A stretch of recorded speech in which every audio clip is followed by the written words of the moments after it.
یا اپنی ازلی بدبختی کی وجہ سے کسی نے ان کے پیغام کو مانا یا نہ مانا، لیکن ان کی سچائی کو ہر کوئی مانتا۔ جو بڑے بڑے فرعونی لہجہ رکھنے والے متکبرین تھے، وہ بھی یہ کہنے پر تو مجبور ہو گئے کہ اے محمد صلی اللہ علیہ وسلم، تجھ پر ہمیں کوئی شک نہیں، لیکن جو تو پیغام لے کر آیا ہے نا، ہم اسے نہیں مانتے۔ ذات مصطفیٰ کو وہ بھی مانتے ہیں، سچائی کے معیار کو وہ بھی مانتے ہیں، صداقت اور امانت کے جوہر کا اقرار اور اعتراف وہ بھی کرتے ہیں۔ ولید بن مغیرہ جیسا بد کردار آدمی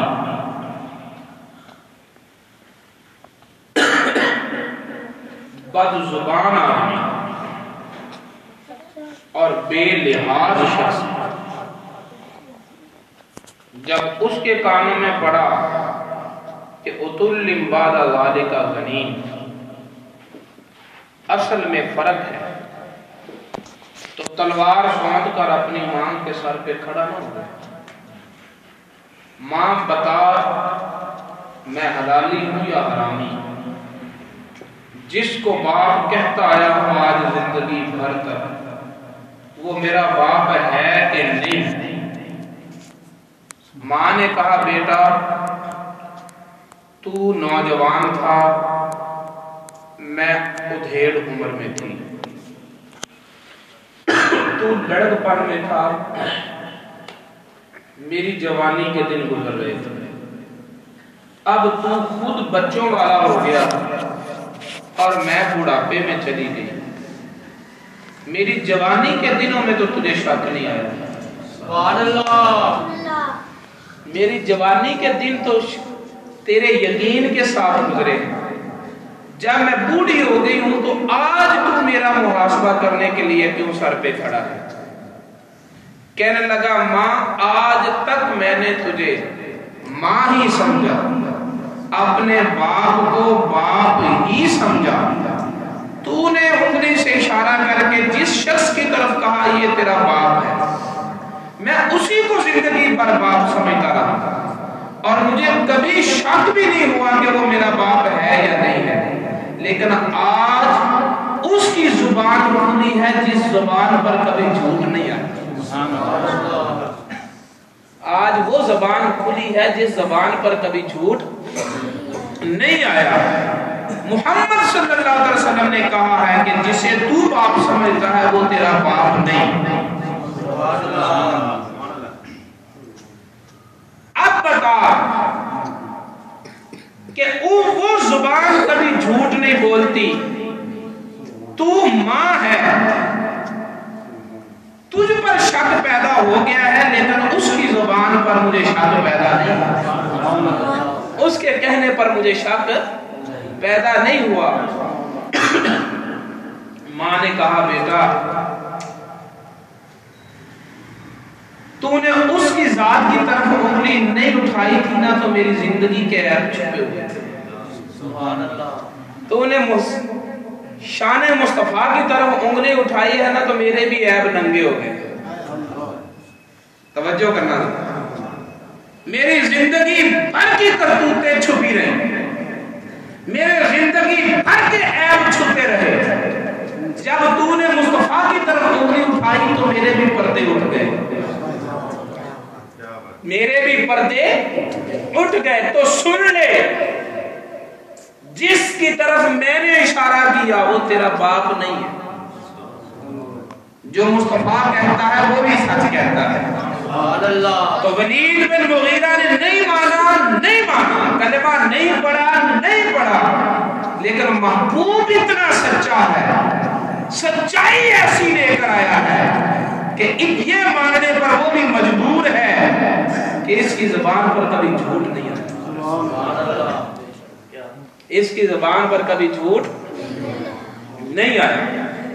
اور وہ زبان جس کو سب کن کی کنجی کہے، وہ زبان جس کو سب کن کی کنجی کہے، اس زبان پر کبھی جھوٹ آیا نہیں، اور اگر کچھ آ گیا تو خدا نے اسے جھوٹ ہونے دیا نہیں.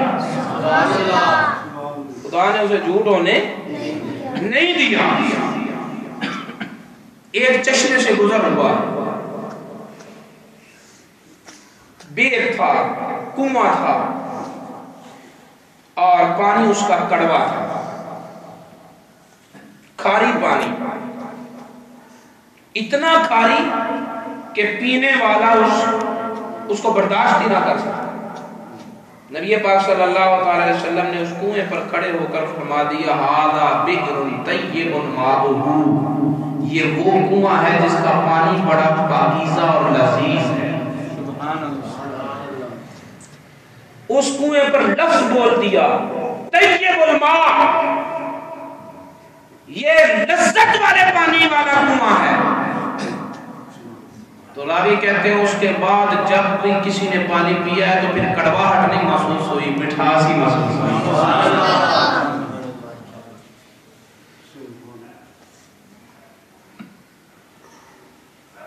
ایک دفعہ مدینے سے کوئی آواز سنائی دی اور افواہ یہ پھیل گئی کہ بنی حوازن لشکر نے حملہ بول دیا، قبیلہ بنو حوازن کے لشکر نے حملہ بول دیا. آواز خیبتناک تھی. اہل مدینہ بڑے بڑے بہادر اور شجاع آدمی اکٹھے ہو کر وہ چلے جدھر سے آواز آئی تھی. پتہ تعاقب تو کریں، پتہ کریں یہ آواز کیسی تھی. یہ جا رہے تھے اور مدینے والے آ رہے تھے. یہ جا رہے تھے، عرب کے بہادر، مدینے کے بہادر لوگ جا رہے تھے پتہ کرنے کے لیے کہ آواز کہاں سے آئی. اور مدینے والا چاند پتہ کر کے آ رہا تھا اور ہمارا تھا گھروں کو پلٹ جاؤ، خطرے کی کوئی بات نہیں. گھروں کو پلٹ جاؤ، خطرے کی کوئی بات نہیں ہے. اپنی جان کی فکر تھی، اس لیے وہ اکیلے نہیں گئے، ایک دوسرے کو تلاش کیا، جمع ہوئے اور پھر نکلے کہ اب پتہ کرنے جاتے ہیں. مدینے والے کو اپنی جائیداد کی فکر نہیں تھی، اپنی امت کا غم تھا کہ کہیں مدینے والوں پر مصیبت نہ ٹوٹ پڑے. انہیں اپنی جان پیاری تھی، اس لیے جان کی حفاظت کا پہلے کیا کہ دوست ملے پھر اکٹھے ہو کر گئے. لیکن مدینے والے نے تو امت سے اتنا پیار کیا ہے کہ جان سے بھی بڑھ کر یہ جا رہے ہیں، وہ آ رہا ہے. اور فرمایا گھبرانے کی ضرورت نہیں، چلے جاؤ گھروں کو، کوئی پریشانی کی بات نہیں. جب نبی پاک صلی اللہ علیہ وسلم گھر سے نکلے آواز کا تعاقب کرنے کے لیے تو سامنے حضرت طلحہ کا گھوڑا تھا، حضرت ابو طلحہ کا گھوڑا، نہایت سست رفتار، کمزور اور لاغر جسم والا، جب بھی چلتا تو ہر گھوڑے سے پیچھے رہ جاتا. لیکن نبی پاک صلی اللہ علیہ وسلم اس پر سوار ہو کر گئے، آئے اور فرمایا وجدناھا بحرن، ہم نے تو اس گھوڑے کو سمندر کے پانی کی طرح پایا ہے، سبق سیر پایا ہے، تیز رفتار پایا ہے. وہ گھوڑا تھا تو سست رفتار، نبی کی زبان نے کہہ دیا تیز رفتار ہے. اس کے بعد جب بھی کسی گھوڑے کے ساتھ چلا ہے پیچھے نہیں رہا.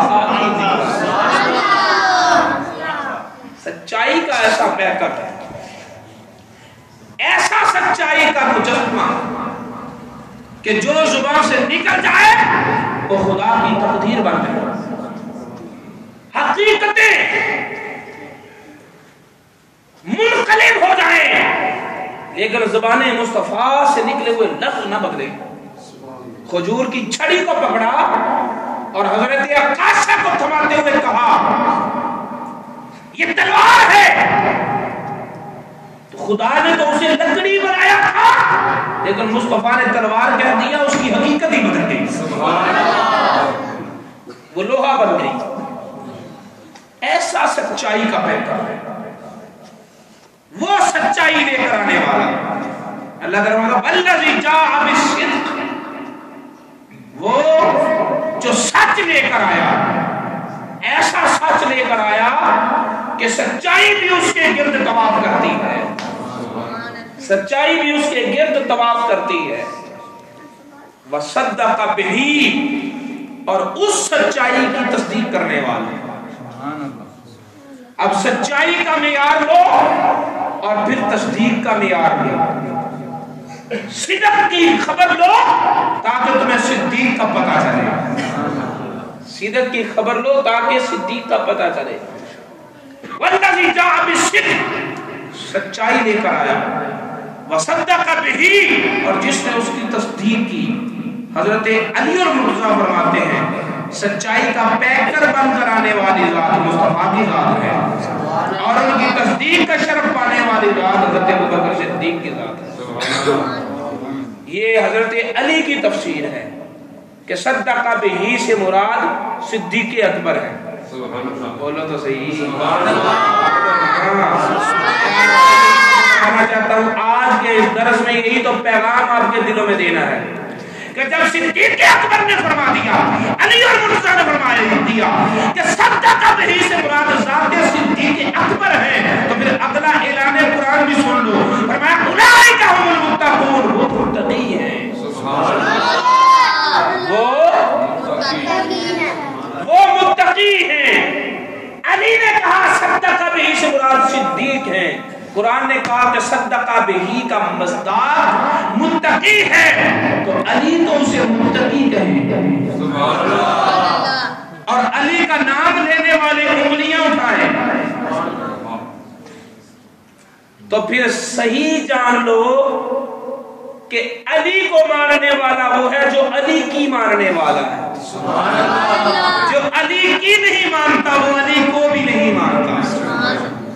اولئک هم المتقون، وہ متقی ہیں۔ لہم ما یشاءون عند ربہم، اللہ کی بارگاہ میں ان کا مقام اور مرتبہ یہ ہے کہ وہ جو چاہے وہ ہوتا ہے۔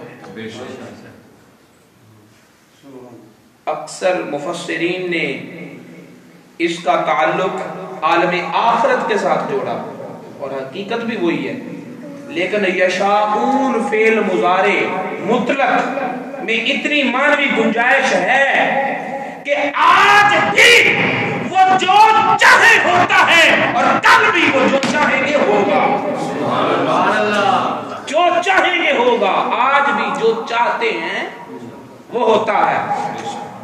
اور اس کی تائید اس واقعے سے بھی ہوتی ہے جس کی طرف اشارہ کیا ہے میرات المناجی میں مفتی احمد یار خان نعیمی صاحب نے۔ فرماتے ہیں ایک غزوے کے موقع پر نبی پاک صلی اللہ علیہ وسلم تشریف لا رہے تھے، مجاہدین اسلام، غازیان اسلام واپس تشریف لا رہے تھے، تو ایک ایسا نوجوان غازی بھی تھا، شہید ہو چکا تھا، اس کی ماں پیچھے تھی، مدینے میں انتظار کر رہی تھی۔ واپس آتے ہوئے ماں راستے میں کھڑی ہے کہ میرا بیٹا واپس آ رہا ہو، بیٹا شہید ہو چکا، بیٹا شہید ہو چکا۔ نبی پاک صلی اللہ علیہ وسلم سے سامنا ہوا، عرض کی یا رسول اللہ میرا بیٹا، نبی پاک صلی اللہ علیہ وسلم نے اس کی شہادت کی، بیٹے کی شہادت کی خبر ماں کو دینا مناسب نہ سمجھا، کیونکہ ماں کا دل بڑا نرم ہوتا ہے، اور ماں کا دل جتنا نرم ہوتا ہے اپنے بیٹے کے لیے، خدا کی قسم مصطفیٰ کا دل اپنے امتی سے اس کے لیے بھی زیادہ نرم ہے۔ ماں جتنی طرف رکھتی ہے بیٹے کے لیے، مصطفیٰ اپنے امتی کے لیے اس سے بھی زیادہ طرف رکھتے ہیں۔ ماں جتنی بے قرار ہوتی ہے اپنے بیٹے کے لیے، مصطفیٰ اپنے امتی کے لیے اس سے زیادہ بے قرار ہوتے ہیں۔ مائیں ساتھ چھوڑ جائیں گی، اکلیتے بیٹوں کو چھوڑ جائیں گی. یوم یفر المرء من اخیہ وامہ وابیہ وصاحبتہ وبنیہ. ماں بیٹے کو چھوڑ دے گی، بیٹا ماں کو چھوڑ دے گا، باپ اولاد کو چھوڑ دے گا، اولاد باپ کو چھوڑ دے گا، بھائی بھائیوں کو چھوڑ دیں گے. جب ساری کائنات ساتھ چھوڑ چکی ہوگی، الیوم نختم علی افواہہم، منہوں پر زبانوں پر مہر لگ جائے گی. میرا ہاتھ میرے خلاف گواہی دے رہا ہے، میرا پاؤں میرے خلاف بول رہا ہے، میری آنکھیں میرے خلاف بول رہی ہیں. اس وقت کی وحشت کا عالم کیا ہوگا، اس وقت کے کرب کی انتہا کیا ہوگی کہ جب اپنا وجود بھی اپنا ساتھ چھوڑ چکا ہوگا، لیکن ایک مدینے کا چاند ہوگا جو ایسے عالم میں بھی زلفوں کو بخیر کر، آنکھوں سے آنسو بہا کر، جبین نیاز کو خداوند بارگاہ کی، خداوند تعالیٰ کی بارگاہ میں جھکا کر یہی التجا کر رہا ہوگا، مولا ساری کائنات میری امت کے عیبوں سے پردے اٹھا رہی ہے، اور میں التجا کرتا ہوں کہ تو میری امت کے عیبوں پر پردے ڈال دے. حضرت انس رضی اللہ تعالیٰ عنہ نے فرمایا، یا رسول اللہ قیامت والے دن میں آپ کو کہاں تلاش کروں؟ فرمایا قیامت والے دن مجھے پل صراط پہ تلاش کرنا. جو میری امت ڈگمگا رہے ہوں گے، لڑکھڑا رہے ہوں گے، انہیں سہارا دیتا. یا رسول اللہ وہاں نہ ملے. فرمایا پھر میں میزان العمل پہ جا جانا، جن کی نیکیوں میں کمیاں ہوں گی ان کمیوں کو پورا کر رہا ہوں گا. یا رسول اللہ وہاں بھی نہ ملے. فرمایا حوض کوثر پر آ جانا، پیاس سے تڑپتی ہوئی امت کو میں حوض کوثر کے جام پہ گا. اور پھر فرمایا کہ ان 3 جگہوں میں سے کسی ایک جگہ پر تو مجھے پا ہی لے گا اور کہیں نہیں ہوگا. اس حدیث میں مصطفیٰ کریم صلی اللہ علیہ وسلم کی امت کے ساتھ محبت کا اندازہ لگانے سے پہلے ایک اور حدیث مبارکہ سن لیں. نبی پاک صلی اللہ علیہ وسلم نے فرمایا قیامت والے دن اللہ رب العزت کا عرش لگے گا میدان محشر میں، اور اللہ تعالیٰ کے عرش کے بالکل دائیں طرف میرا تخت لگے گا، اور میرے تخت کے پیچھے 1,24,000 انبیاء کرام کی کرسیاں ہوں گی. سارے نبی اپنی اپنی نشستوں پر بیٹھے ہوں گے. آدم علیہ السلام سے لے کر عیسیٰ علیہ السلام تک تمام انبیاء کے لیے کرسیاں ہوں گی، سٹیج ہوں گے، تخت ہوں گے، اور وہ اپنی اپنی نشستوں پر بیٹھے ہوئے ہوں گے. اللہ کے عرش کے بالکل دائیں جانب قرب خاص میں مصطفیٰ کا تخت ہوگا. سبحان اللہ. سارے نبیوں کی امتیں میدان محشر میں ہیں، اور مصطفیٰ کریم صلی اللہ علیہ وسلم کی امت بھی میدان محشر میں ہے. ہمیں سارے نبی اپنی اپنی کرسیوں پر بیٹھے ہوں گے، لیکن امت کے فکر میں اپنی کرسی پر کھڑا ہوں گا. مجھے بار بار حکم ہوگا، اجلس یا محمد، اجلس یا محمد، اے محمد بیٹھے، اے محمد بیٹھے. لیکن فرمایا امت کی طرف مجھے بیٹھنے نہیں دے. سبحان اللہ. امت کی طرف مجھے بیٹھنے نہیں دے. میں کھڑا ہو کر اپنی امت کی طرف دیکھوں گا. پھر اللہ تعالیٰ فرمایا گیا، اے محبوب چاہتے کیا ہے، کیا چاہتے ہیں آپ بتائیں. تو اللہ تعالیٰ کی بارگاہ میں عرض کرے گا، مولا میں یہ چاہتا ہوں کہ آدم علیہ السلام پہلے، ان کی امت کا حساب پہلے، اس کے بعد شیش علیہ السلام ان کی امت کا حساب، پھر نوح علیہ السلام پھر ان کی امت کا حساب. مولا میری امت اتنی دیر تک میدان محشر میں رہے نہیں، میں اپنی امت کو اتنا انتظار نہیں کرنے دوں گا. جتنی دیر امت میدان محشر میں رہے گی، یا رسول اللہ آپ مقام محمود پر رہیں گے، اس تخت پر رہیں گے، اس کرسی پر رہیں گے. اللہ تعالیٰ کے عرش کے دائیں جانب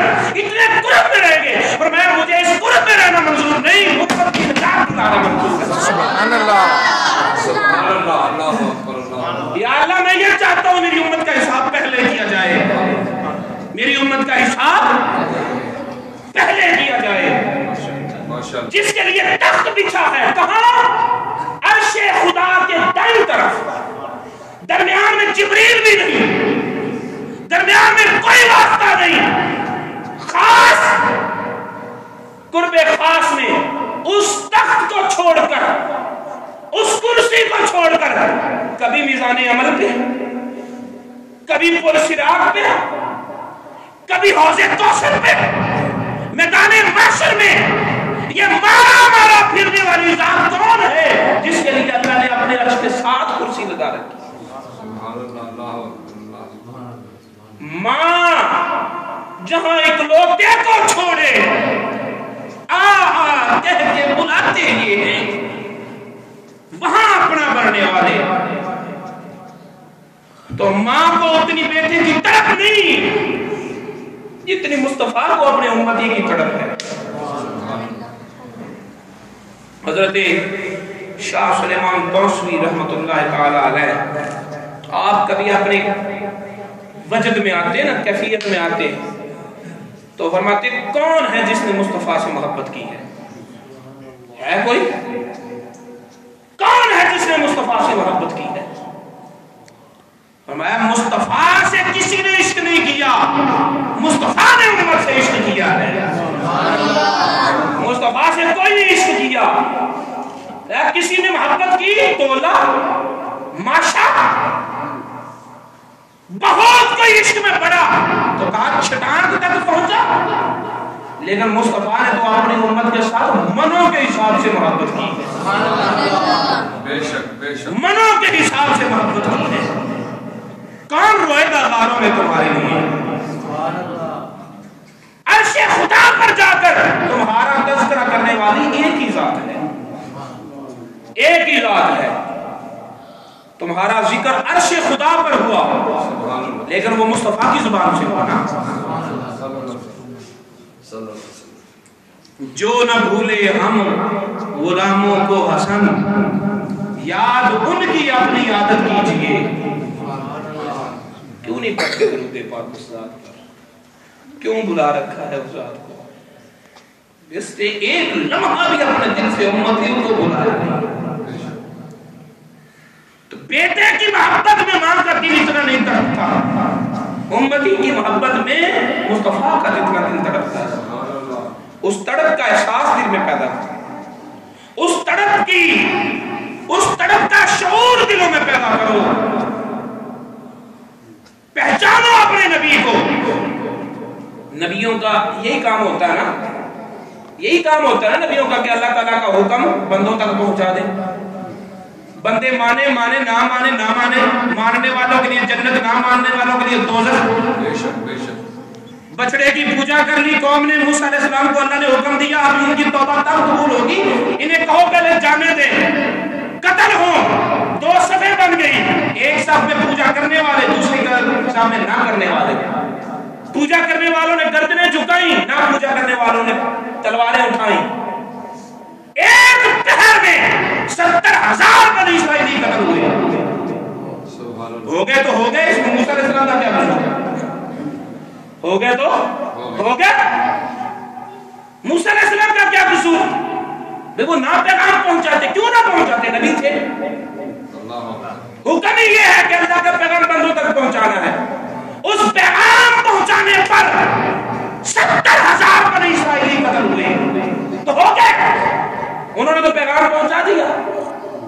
نبی کا کام ہے اللہ کا پیغام بندوں تک پہنچانا، مانے مانے نہ مانے نہ مانے۔